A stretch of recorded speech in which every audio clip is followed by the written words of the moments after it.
Greetings, brothers and sisters of the Vril mother.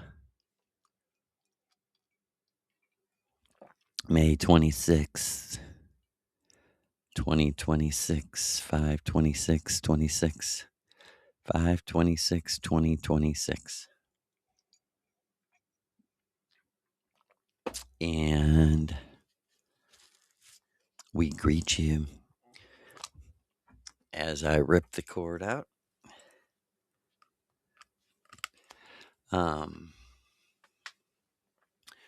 We are projecting to you the Thor or Thorn rune, right?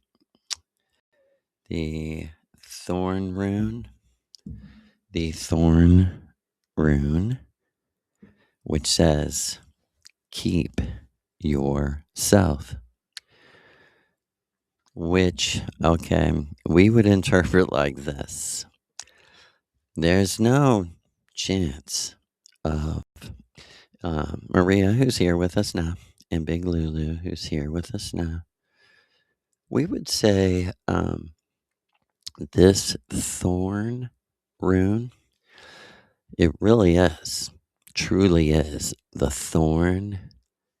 And we believe this was, the most obvious statement of our ancestors that because it's not implicitly said, it's almost like we're the first people to come and implicitly say it because of the timeline, the time before it wasn't really said like this.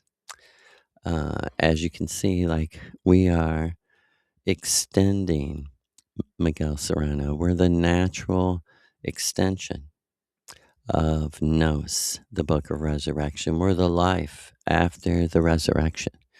What proves this is this rune, the thorn rune, because the matrix is the big thorn. That's the dead giveaway. Thorn. Um, and it says, keep yourself. Now, that would never apply to the automatic, unconscious true self. That's what I mean that we're implicitly saying it. And they didn't say it because everyone knew that. They grew up in that. They didn't grow up being taught that a banker God created them and that they just began, and soon as they began, they fucked up. Do you understand how psychologically devastating that is? And you people who try to be, Christ consciousness and that shit, you're maybe worse. I mean, you're literally fucking picking and choosing from the religion of genocidal baby killers in your face. And you might say, well, it's just not Jesus that did it, it's his followers that did it. You're the one that said he's all powerful and the universal and blah, blah, blah.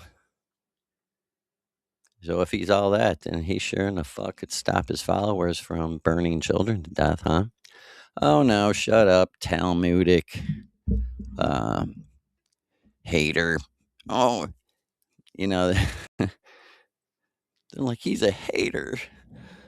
Us Talmudists over here, we're just trying to have our human sacrifice and enjoy it. And God.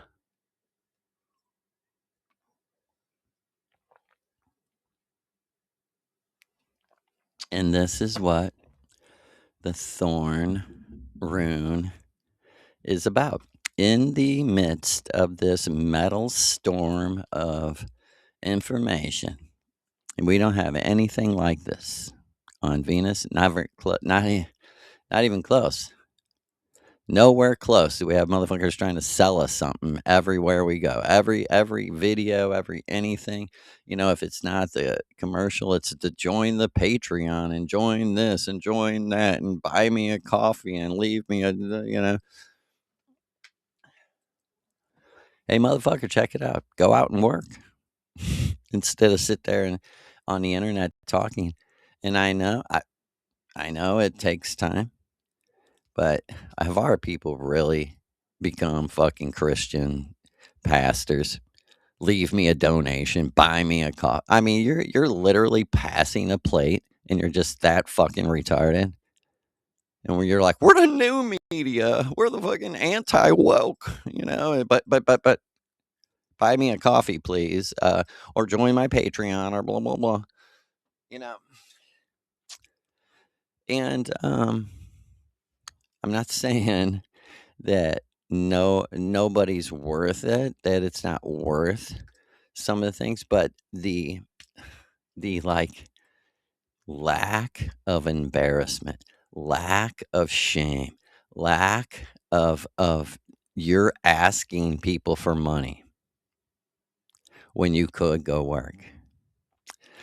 And people, I know, but I'm saying this because when I met Lou, he made it really clear to me. He made it super clear to me that he wrote in the Bible the greatest trick ever played is the Bible. It's a trick to unmask inauthenticity in the craziest ways. It really is. It catches in the net a lot of naive people that are willing to take someone else's word for the most important thing ever, like anybody. And people tell me, but physics teachers know what they're talking about, and they believe in the Jewy God. Like, well, fuck your physics teacher. We don't give a fuck. We're musicians, dancers, and not academia. And I don't believe you. I don't care what you say. You try to prove to me that I'm not in a simulation or that whatever. It doesn't matter, good or bad. It doesn't affect me because the real world is only within. And check this out. This also the new religion, science, the new religion, physics. And it's, look, I'm not criticizing people that study the physical world, but we don't. I listen and, the whole observer effect thing is something every shaman knew for millions of years before scientists ever realized it. What do you mean? That you're God over yourself, and when you observe something, where are you observing it?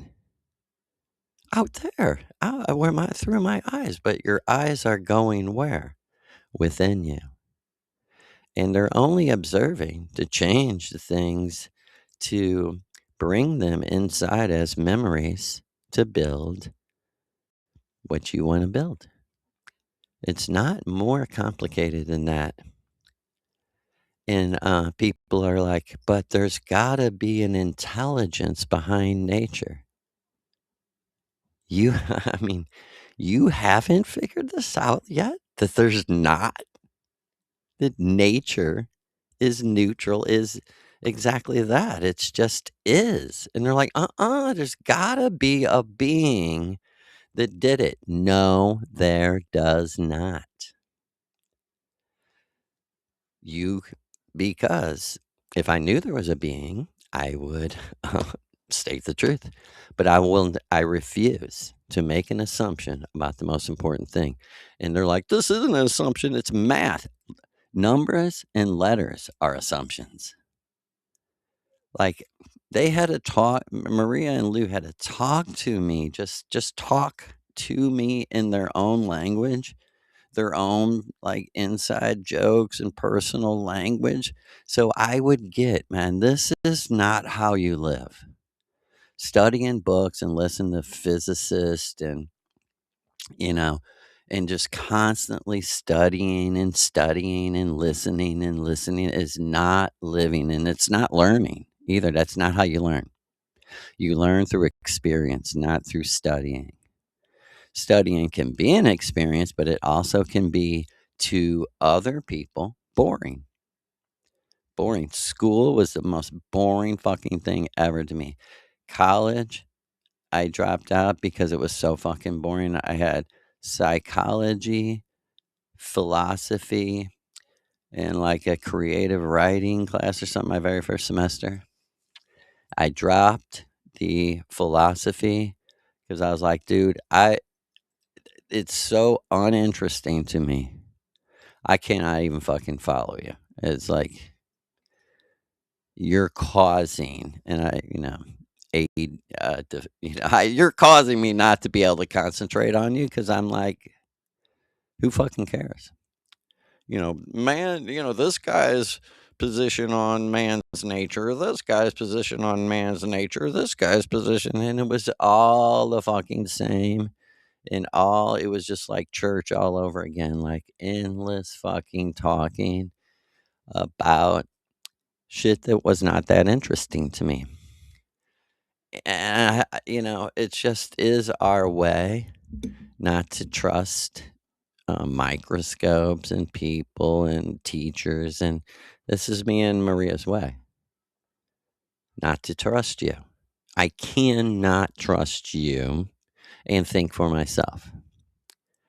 If I trust you that because of the atoms and particles and blah, blah, blah, that means that there's a universal God, then my very first question is, why the fuck don't this being do fucking something? Why won't it do anything? Oh, it's doing it on the subatomic. Yeah, because it's a pussy ass nigga that stays on the subatomic level because you're just making up shit like Christians to support your fucking theology.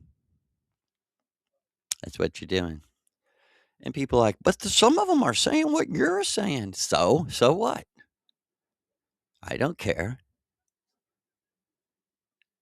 I don't care what I don't care about someone else's opinion. I only care, and I'm trying for myself to know the truth for my own happiness. And I would freely tell anyone. I mean, I would absolutely jump on a video and go, dude, I was wrong. God exists. And as I say that, I go, I know it exists. Me over me and my pet that unconditionally loves me. That's what people are really looking for, as I've been saying. That all that I said is the Thor rune. That's keeping yourself. Keep yourself. What I mean specifically is the true self creates the avatar to be him and watches as the observer changing him, the avatar of himself, to be this thing and go out and experience other people, mainly love, hate, uh, good, evil. He created them for that reason. And check this out: the true self wants to know when the avatar truly is happy with who he is.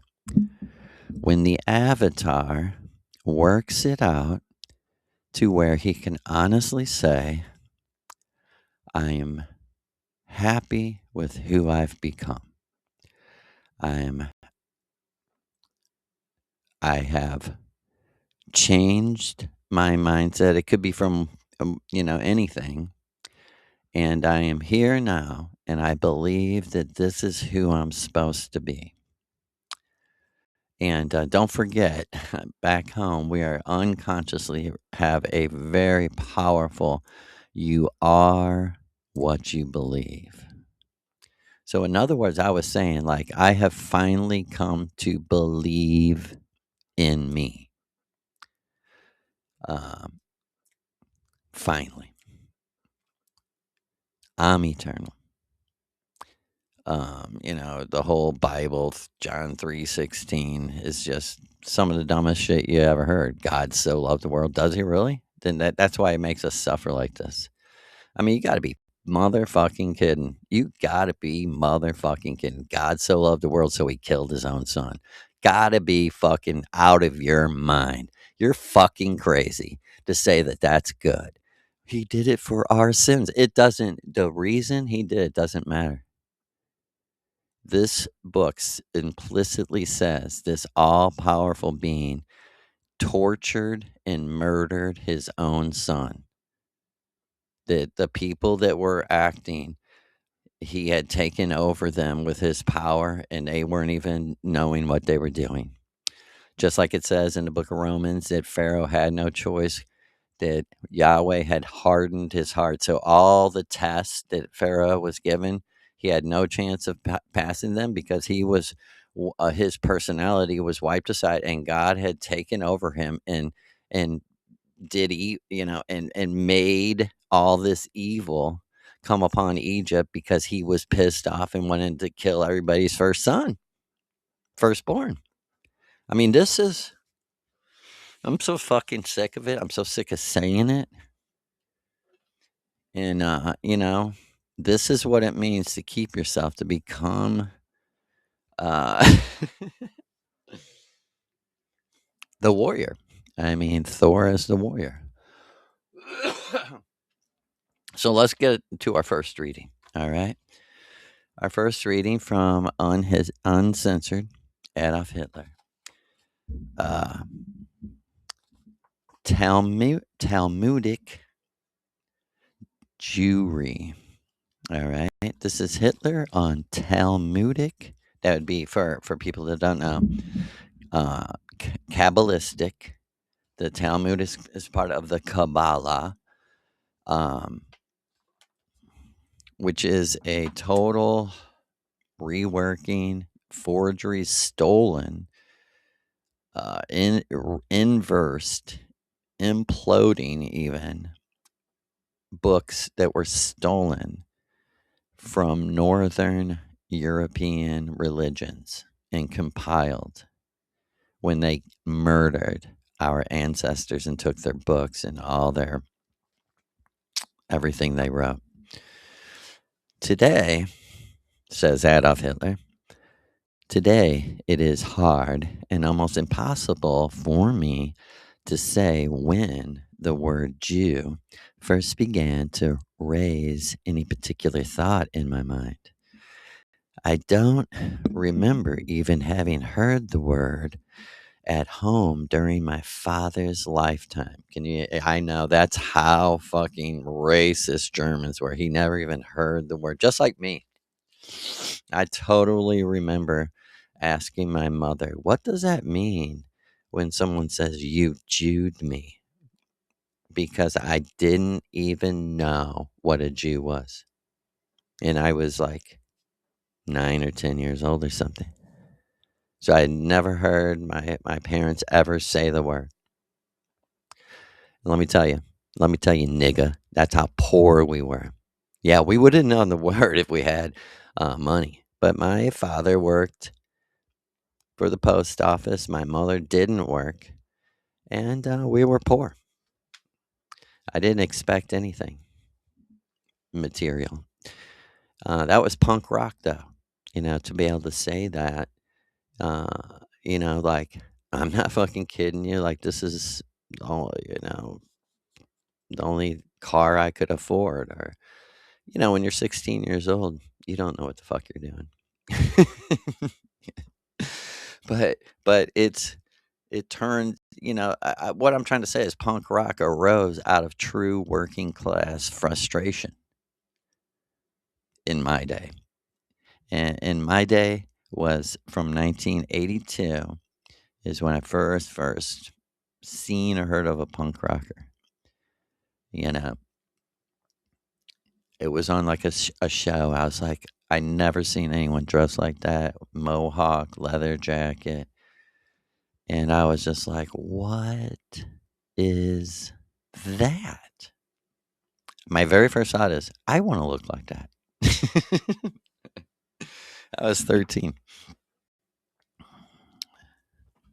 And, punk rock evolved into just screaming rabid dogs, moshing and fighting, and it never went anywhere. But it had its roots, in a sort of do it yourself. That had some good things, you know. It was a good experience. It's part of my Thor, keep yourself thing. All right. I don't remember even having heard the word. He says, if this name were mentioned in a derogatory sense, I think the old gentleman would have considered those who used it this way as being uneducated reactionaries. Do you hear this? You hear how aware Hitler is? He's like, I know that this, you sound. Let me just go on. I'm not going to try to speak for him. It's so well said.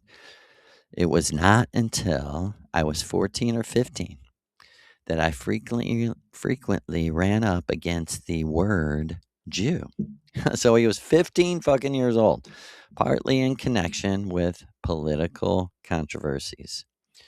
These references aroused a slight aversion in me, and I could not avoid an uncomfortable feeling which always came over me when I had to listen to religious disputes. What a great way of saying it. An uncomfortable feeling.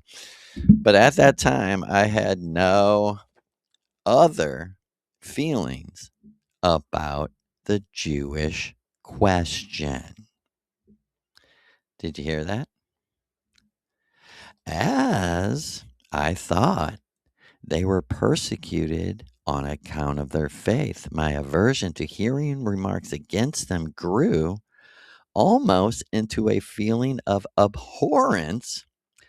I did not in the least suspect that there could be such thing as a systematic anti-Semitism. Then I came to Vienna. Then I came to Vienna.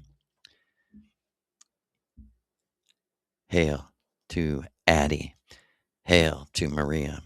Then I came to Vienna, Austria, where a certain young woman would grow up and have a dance studio there. Okay, and I'm going to bring in here uh, William Cooper. This is my story. Okay, after I accidentally did 6 or 7 grams of mushrooms, had an out of body experience. Um, thought I died, and I was on. I wasn't doing it on purpose, really. Well, one thing I was determined that I still had not encountered anyone that was totally natural, you know?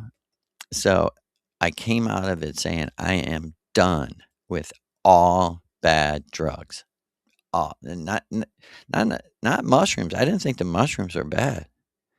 It's clicked in my mind like I hadn't been around, hard drugs in like maybe a year at that point. But I came out of it like, motherfucker, don't bring any of that shit in my house around me. Nothing, including LSD. No fucking chemicals. Uh, and I didn't do mushrooms or uh, any psychedelics for 20 years. For 20 full years, I just smoked. I quit drinking even when I was really young, like 23, 24. And so that was in August of 1991, and as far as I remember, it couldn't have been very much longer than a few months. But I went to the bookstore and I was just looking for shit. This is how I did it, man. I always kind of believed that there was something else going on, and that it's like things would come to me if I really needed them. And this is the first edition of William Cooper's Behold the Pale Horse. I don't know how the fuck I've always been able to hold on to it and keep it. But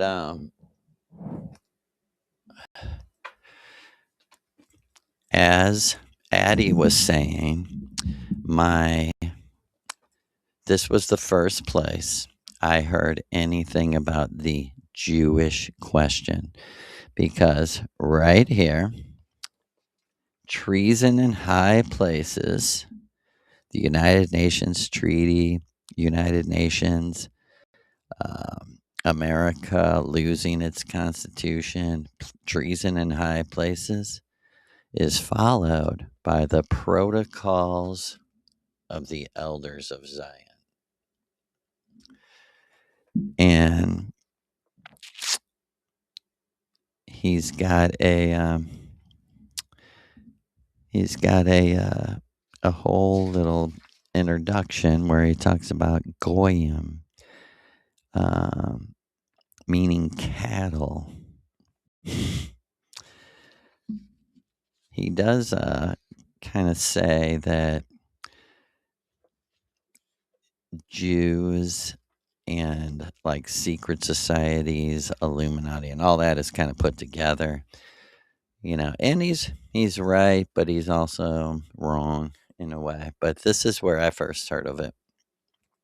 The question, even though William Cooper was nowhere close to the understanding of Miguel Serrano. And you have to give him a break. He was in the Matrix, and that's how it goes, right? And we're gonna pick up with Odin now.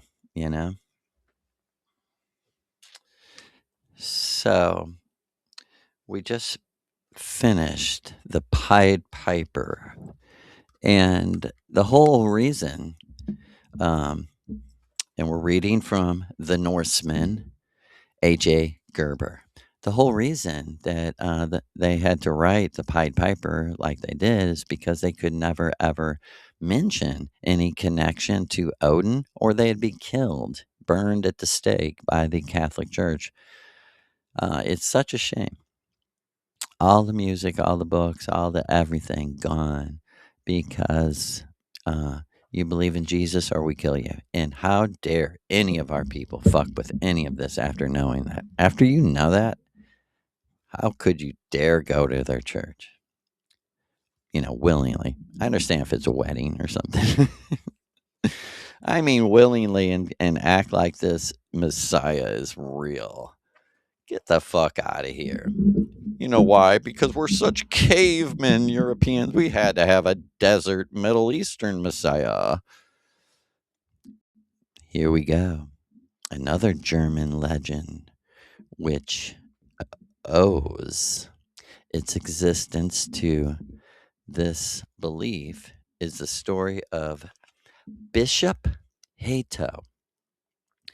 The story of Bishop Hato, the miserly prelate who,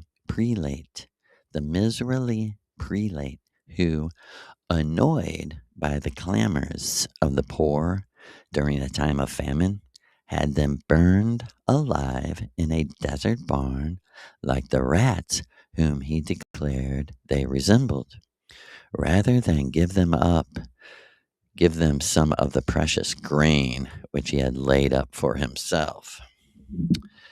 I faith 'tis excellent a bonfire, quoth he, and the country is greatly obliged to me for writing it in these times forlorn of rats that only could consume the corn. Yeah, that's the Christian church thought of our ancestors, that they were rats. But we know who the real rats are. Soon after this terrible crime had been accomplished, the bishop's retainers reported the approach of a vast swarm of rats. You hear this? These, it appears, were the souls of the murdered peasants, which had assumed the forms of rats to which the bishop had likened them. His efforts to escape were in vain, and the rats pursued him even into the middle of the Rhine, to a stone tower in which he took refuge from their fangs. They swam to the tower, gnawed their way through stone walls, even, and pouring in on all sides at once, they found the bishop and devoured him alive. Yeah. Hey, hey. And in at the windows, and in through the doors, and through the walls, helter skelter Odin they pour. straight up send some ghost on you, huh? You genocide some people, Odin will get them together and help them attack you on the astral plane. Wow. That's crazy.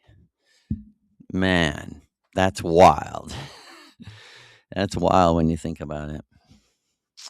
Because Odin, to me, is this dude Lou. Big Lulu. Big old Lulu. Like 10.5 foot Lulu. Okay. Right? In at the windows.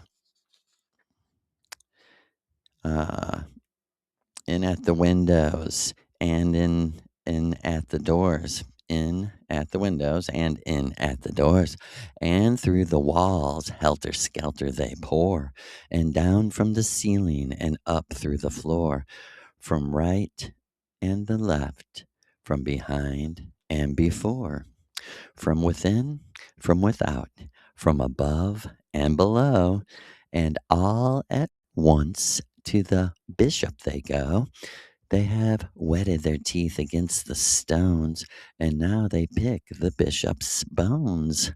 They gnawed the flesh from every limb, for they were sent, to do judgment on him. The real glow of the sunset above the rat tower near Bingen on the Rhine is supposed to be the reflection of the hell fire in which the wicked bishop is slowly roasting in punishment for his heinous crime. Yes.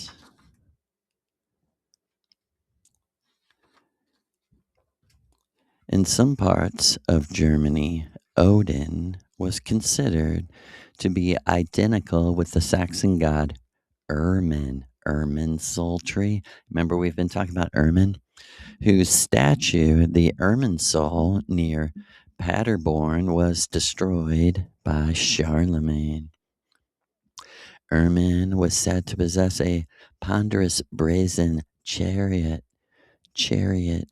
in which he rode across the sky along the path which we know as the Milky Way, but which the ancient Germans designated as Ermin's Way. This chariot, whose rumbling sound occasionally became perceptible to mortal ears as thunder, never left the sky, where it can still be seen in the constellation of the Great Bear, which is also known in the north as Odin's or Charles Wain. The Wain who wheels on high, the Wain who wheels on high, his circling course, and on Orion waits, sole star that never bathes in the ocean wave. From Homer's Iliad. Okay. Mimir as well. Mirrors, well, to obtain the great wisdom for which he is so famous, Odin, in the morn of time, visited Mimir, or memory. Memory, memor, Mimir. Wow. He visited Mimir, Memor, memory. The visited Mimir's spring, the fountain of all wit and wisdom, in whose liquid depths even the future was clearly mirrored, and besought the old man who guarded it to let him have a draught. But Mimir, who well knew the value of such favor, for his spring was considered the source or headwater of memory. The source or headwater of the river of memory refused the boon unless Odin would consent to give one of his eyes in exchange. The god did not hesitate. So highly did he prize the drought, he immediately plucked out one of his eyes, which Mimir kept in pledge, sinking it deep down into his own fountain, where it shone with mild luster. Wow. Leaving Odin with but one eye, which is considered emblematic of the sun. Through our whole lives, we strive toward the sun. That burning forehead is the eye of Odin. His second eye, the moon, shines not so bright, sorry. It's my dyslexia kicking in. His second eye, the moon, shines not so bright. It has he pledged in place in Mimir's fountain, that he may fetch the healing waters thence each morning for the strengthening of his eye, third eye. Drinking deeply of Mimir's fount, Odin gained the knowledge he coveted. He never regretted the sacrifice he made, but as further memorial of that day, broke off a branch from the sacred tree Yggdrasil, which overshadowed the spring, and fashioned from it his beloved spear Gungnir. A dauntless god drew for drink its gleam, where he left in endless payment the light of an eye. From the world ash, ere Wotan went, he broke a bow. For a spear, the staff he split with strength from the stem. Wow. But although Odin was now all wise, he was sad and oppressed, for he had gained an insight into the future, and had become aware of the transitory nature of all things, and even of the fate of the gods who were doomed to pass away. This knowledge so affected his spirits that he ever after wore a melancholy and contemplative expression like Shiva. To test the value of the wisdom he had thus obtained, Odin went to visit the most learned of all the giants, Vath, Vath, Vafthrudnir, Vafthrudnir, and entered with him into a contest of wit, in which the stake was nothing less than the loser's head. Odin rose with speed and went to contend in runic lore with the wise and crafty Jute to Vafthrudnir's royal hall. Came the mighty king of spells, Wow, so he went straight to the power. It was like, let's let's see what's up. Odin and Vafthrûdnir. On this occasion, Odin had disguised himself as a wanderer by Frigg's advice. Wow, Frigga.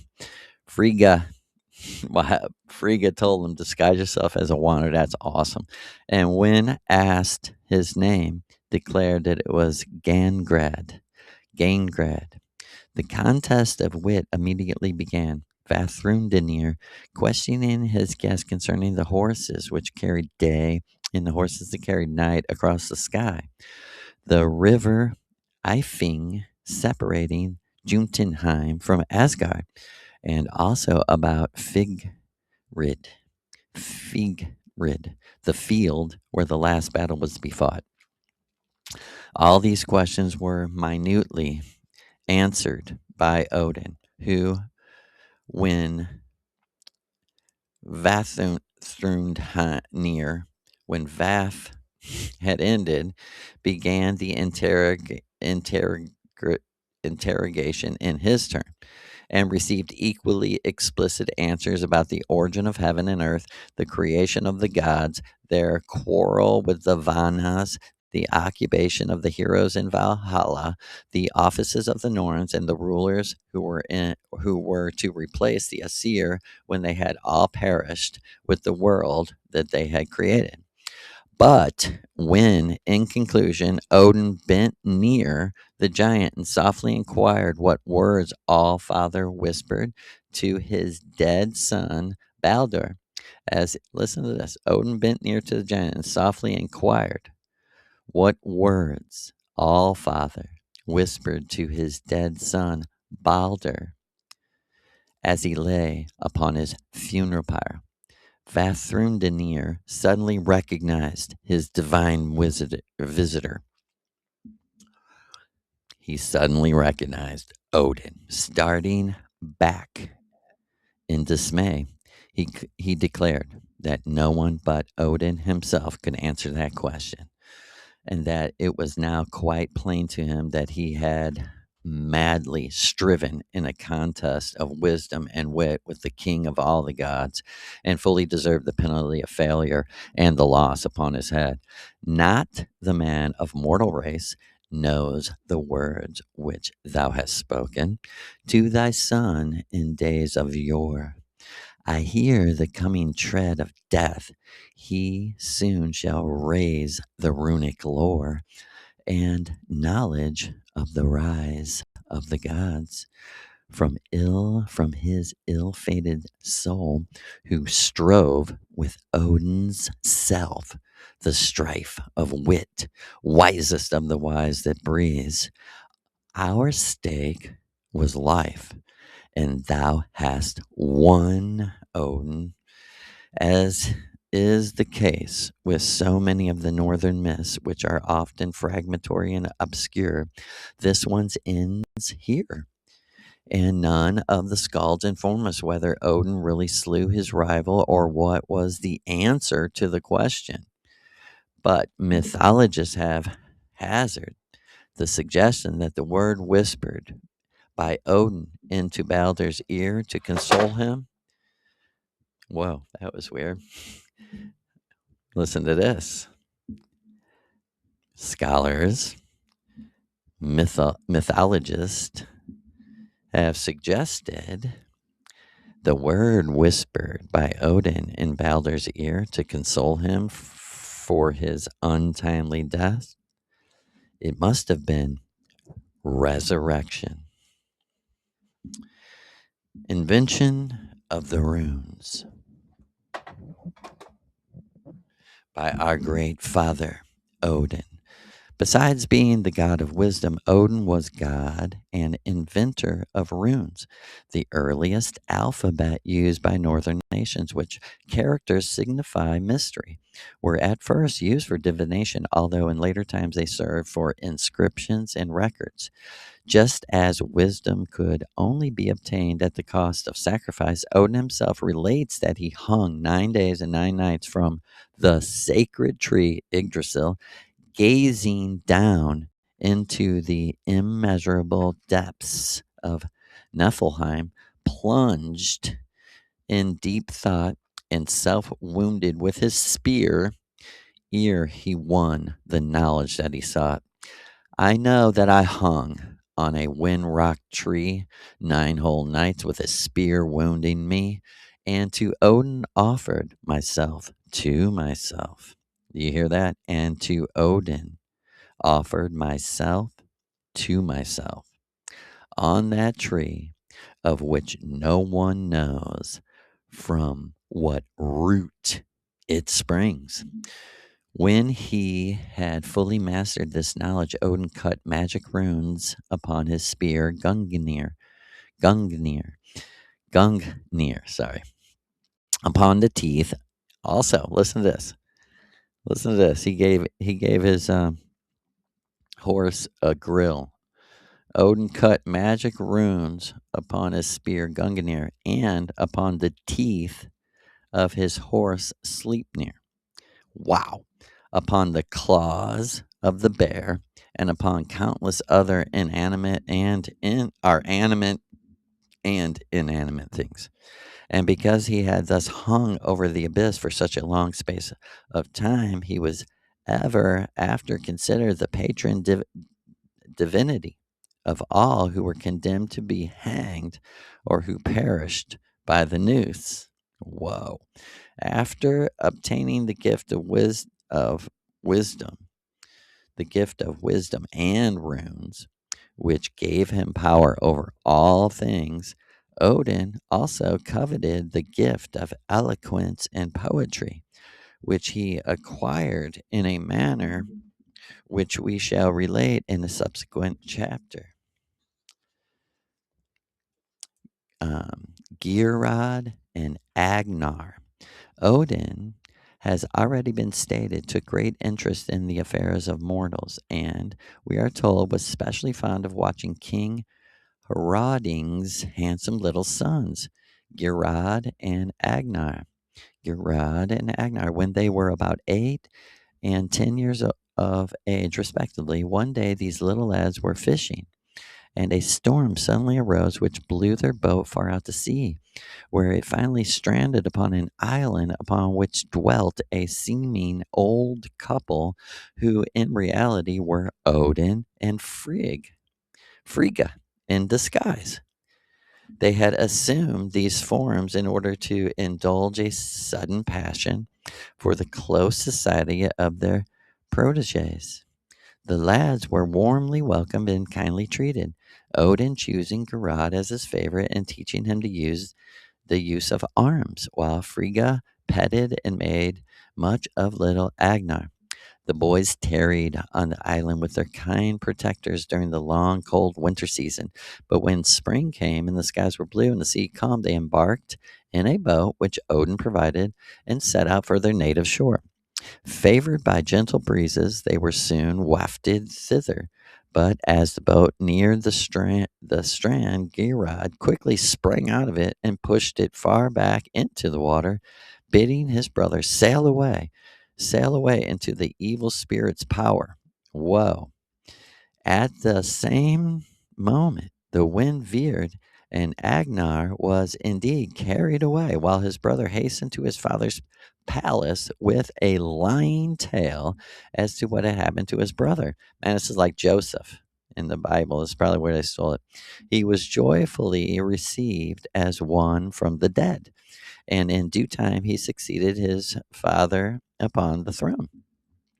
Years passed by, during which the attention of Odin had been claimed by other high considerations, when one day, while the divine couple were seated on the thrones, it Sky Alf, hid Lid Sky Alf, Odin suddenly remembered the winter sojourn on the desert island, and he bade his wife notice how powerful his pupil had become and taunted her because her favorite Agnar had married a giantess and had remained poor and of no consequence.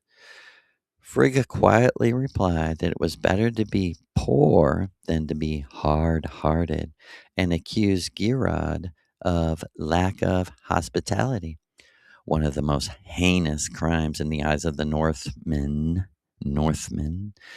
She even went so far as to declare that in spite of all of his wealth, he often ill-treated his guest. When Odin heard this accusation, he declared that he would prove the falsity by the charge of assuming that the wise by assuming the wise disguise of the wanderer and testing Girod's generosity. I told you they're all about testing and shit. Wrapped in his cloud-hued raiment, with sloth hat and pilgrim staff, wanderer calls me the world. Wanderer calls me the world.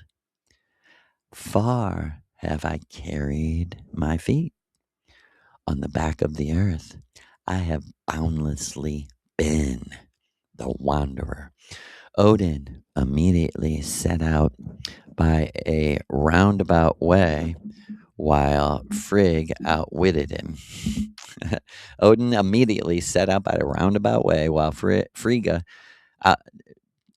while Frigga, to outwit him, immediately dispatched a swift messenger to warn Girod to beware of a man in wide mantle and broad-brimmed hat, as he was a wicked enchanter who would work ill on him.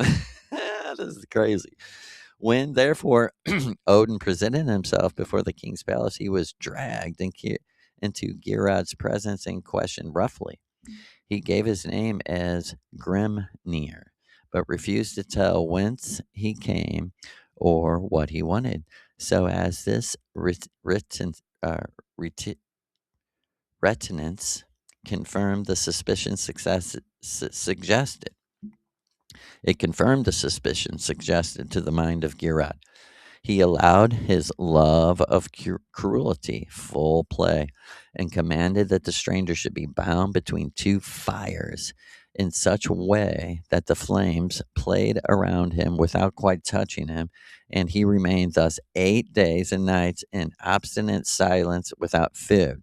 Now Agnar had returned secretly to his brother's palace, where he occupied a menial position. Oh, this is great. And one night, when all was still, in pity for the suffering of the unfortunate captive, he conveyed to his lips a horn of ale. But for this, Odin would have had nothing to, but except for this, Odin would have had nothing to drink, the most serious of all trials to the gods. At the end of the 8th day, while Girod, seated upon his throne, was gloating over his prisoner, Odin began to sing, softly at first, then louder and louder, until the hall re echoed with his triumphant notes, a prophecy that the king, who had so long enjoyed the god's favor, would soon perish by his own sword. The fallen by the sword, Ig, shall now have. Thy life is now run out. Wroth with thee are the Disir. Odin, thou now shalt see. Draw near to me if thou canst. If you can. At the last notes died away the chains. As the last notes died away, the chains dropped from his hands. The flames flickered and went out, and Odin stood in the midst of the hall, no longer in human form, but in all the power and beauty of a god. On hearing this ominous prophecy, Girod hastily drew his sword, intending to slay the insolent singer.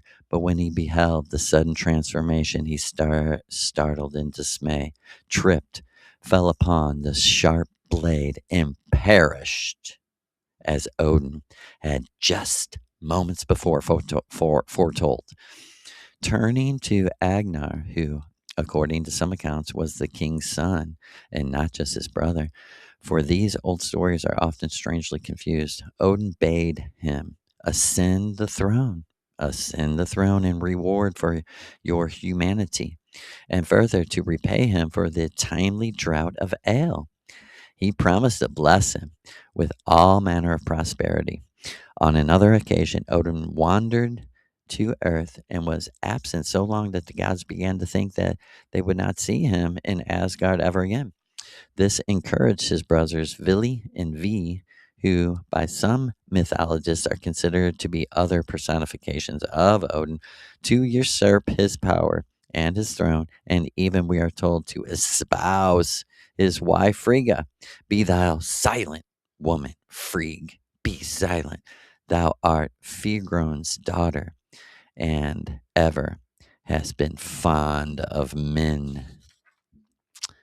Since V and Vili, it is said, thou, Vidar's wife, now didst both to thy bosom take. Oh my God.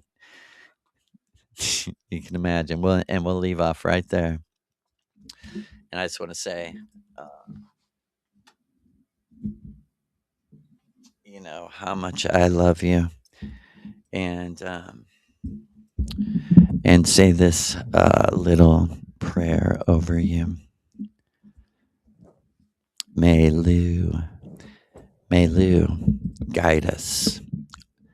May Lu guide you, the listener, through your initiation to truly expand your mind, expand your experience, expand your memory to help you.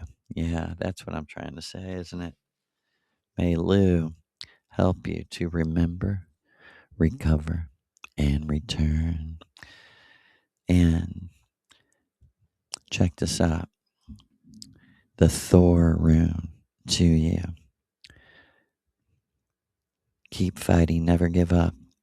And when you are meant to get there, meant to get where? To where you can say, I want to keep myself. I have become who I came here to become. We project the Thor rune to you, the letters THOR, the symbol like this from ancient time, that you can and you will keep yourself, think for yourself, and know yourself. And know also that Maria and I love you so much. We amor you. We heil you. We send you energy to our people only. The people, esoteric Hitlerists, the people of the man to come, Manu, Miguel Serrano, Maria Orsic, Wotan, Odin, Lucifer, Shiva, and the last avatar. We love you.